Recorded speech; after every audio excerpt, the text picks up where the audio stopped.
रानू चिड़िया ने अपने खेतों में गेहूं की फसल लगाई हुई थी। उसकी फसल बस पकने ही वाली थी। अपने खेत में लहलहाते गेहूं को देखकर रानू चिड़िया बहुत खुश थी। उसकी मेहनत रंग लाई थी। उसने बहुत मेहनत की थी। कल परसों तक मेरी फसल तैयार हो जाएगी, बस काटना रहेगा। जल्दी से मैं अपनी सारी फसल काट लूंगी और फिर साल भर के लिए दाना इकट्ठा हो जाएगा। और तो वैसे यहाँ कोई दाना भी नहीं है खाने के लिए मेरे फसल के अलावा। ऐसा सोचकर रानू चिड़िया खुश हो जाती है और फिर अपने घर चली जाती है। और ऐसे ही जंगल में दूसरे दिन तेज बादल छा जाते हैं। बादल बहुत काले थे, जिसको देखकर रानू चिड़िया एकदम डर जाती है। कितने काले काले बादल चढ़े हैं, लगता है वर्षा होगी। अगर बरसात हुई तो मेरी तो सारी फसल ही बर्बाद जाएगी। मैं क्या करूं? मैं क्यों ना आज ही अपनी फसल को काट लूं, ऐसे पहले कि मेरी गेहूं की फसल नाश हो जाए। मैं अकेले तो सारा फसल एक दिन में काट नहीं पाऊंगी। मैं तोते को बुला लेती हूँ, मेरा दोस्त तोता मेरी मदद करेगा। तोते भैया देखिए कितने काले काले बादल छाए हुए हैं।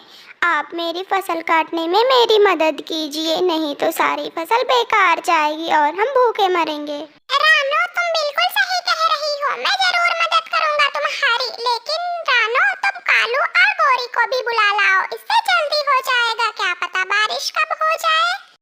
हाँ तोते भैया, आप बिल्कुल सही कह रहे हैं। मैं गोरी कौवे और कालू कौवे को भी बुला लाती हूँ, जिससे एक ही दिन में फसल कट जाए, नहीं तो फसल बर्बाद जाएगी।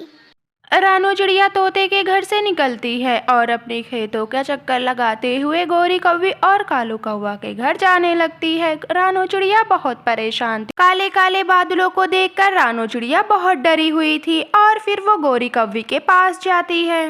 गोरी बहन, आप तो जानती ही हैं, मैं हर बार गेहूं की फसल लगाती हूँ और इस बार देखिए कैसे काले काले बादल छा गए हैं। बादल इतने भारी हैं कि क्या पता अभी बारिश हो जाए। आप कृपया करके मेरी गेहूं की फसल को कटवा लीजिए, नहीं तो बारिश में सारी गेहूं की फसल बर्बाद हो जाएगी। छोटी चिड़िया, तुझे दिखता नहीं मैं कितनी अमीर कौवी हूँ? मेरे घर नहीं दिखता तुझे कितने अमीर घर से मैं बिलोंग करती हूँ, और तू मुझसे खेतों की गेहूं कटवाएगी? बड़ी आई, चली जा यहाँ से, नहीं तो धक्के मार के निकाल दूंगी तुझे। और वैसे भी मेरे पास दाना है, तेरे दानों की जरूरत नहीं है मुझे। गोरी बहन, आप तो जानती ही हैं पिछले बार कितना भयंकर सूखा पड़ा था, सारे पक्षी मर गए, बस हम मिट्ठू तोता और कालू भैया और आप ही बची हैं। अगर हम लोग मिलकर मेहनत नहीं करेंगे तो हम लोग भी मर जाएंगे। मेरी बात समझने की कोशिश कीजिए। तो मैं दाना ढूंढ के खा लूंगी, इतना बड़ा जंगल है और तू मुझसे बार बार ये क्यों कह रही है मेरी मदद करे? चल जा यहाँ से चिड़िया, नहीं तो धक्के मार के बाहर निकाल दूंगी। शायद तुझे मेरी ताकत का अंदाजा नहीं है। मेरा पति कालू आएगा तो तुझे चप्पल से मार के निकालेगा। चल जा यहाँ से। रानू चिड़िया वहाँ से चली जाती है और सीधे अपने खेत में जाती है। वहाँ पर मिट्ठू तोता पहले से ही आकर फसल काट रहा था और फिर चिड़िया और मिट्ठू तोता मिलकर सारी फसल एक दिन में ही काट डालते हैं। चिड़िया, फसल कट गई है, अब हम इन गेहूं को साफ कर लेते हैं और बोरी में भरकर अपने घर में इकट्ठा कर लेते हैं। क्या पता कब बारिश शुरू हो जाए और सारी फसल बेकार जाए। जल्दी करो चिड़िया, बारिश का कोई अंदाजा नहीं कब हो जाए। और फिर तोता और रानू चिड़िया दो दो बोरियां बनाते हैं गेहूं की और सारे गेहूं को लेकर अपने घर की ओर चले जाते हैं। रानू चिड़िया तो बहुत खुश थी। तोते भैया, आप 2 बोरियां ले जाएं, अपने घर में रखें। यहाँ क्या काम, मैं तो अकेली हूँ, कितना खाऊंगी?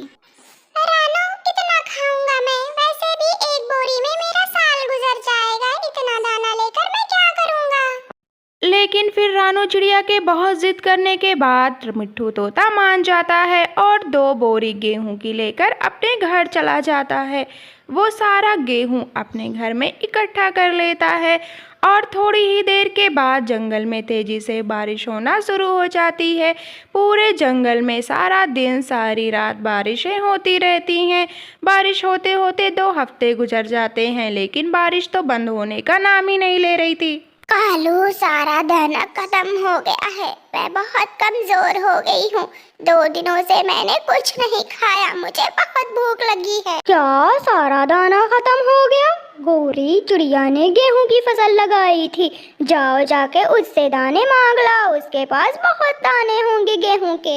कालू चिड़िया उस दिन मेरे पास आई थी, मुझसे मदद मांग रही थी कि मेरी चल के गेहूं की फसल कटवा लो। मैंने उसे बेइज्जत करके भगा दिया। क्या सच में गोरी, तुमने ऐसा क्यों किया? तुम उसे ऐसे ही मना कर देती, बेइज्जती करने की क्या जरूरत थी? तुम कभी नहीं सुधरोगी गोरी, पैसों का घमंड तुम्हें पहले से ही था, तुम कभी नहीं सुधरने वाली। चलो अच्छा, चिड़िया से मांगने चलते हैं, चिड़िया बहुत दिल की साफ है, वो दे देगी हमें। कालू जी, लेकिन मुझे अपनी गलती का एहसास है, चिड़िया के साथ मुझे ऐसा नहीं करना चाहिए था। बहुत बेइज्जती की थी उस दिन मैंने चिड़िया की। बेचारी चिड़िया क्या सोच कर आई थी और क्या लेकर गई मेरे पास से। चलिए कालू जी, शायद वो हमारी मदद कर दे। और फिर गोरी कौवी और कालू कौवा दाना मांगने के लिए रानू चिड़िया के पास जाते हैं। चिड़िया, हमें खाने के लिए दाना दे दो, हमारे पास जो भी भोजन था सब खत्म हो गया है। चिड़िया, मेरी गोरी की बातों को भूल जाओ। हाँ कालू भैया, मैं गोरी की बातों को भूल चुकी हूँ। आपको मैं एक बोरा गेहूं का दे देती हूँ, आप मजे से खाइए। लेकिन गोरी बहन, आप आइंदा ऐसा कभी मत किसी पक्षी के साथ करिएगा, क्योंकि सभी पक्षी मेरे जैसे साफ दिल के नहीं होते, कुछ लोग बदला लेने पर आ जाते हैं। खैर गोरी, कोई बात नहीं, तुम बहुत अच्छी कौवी हो।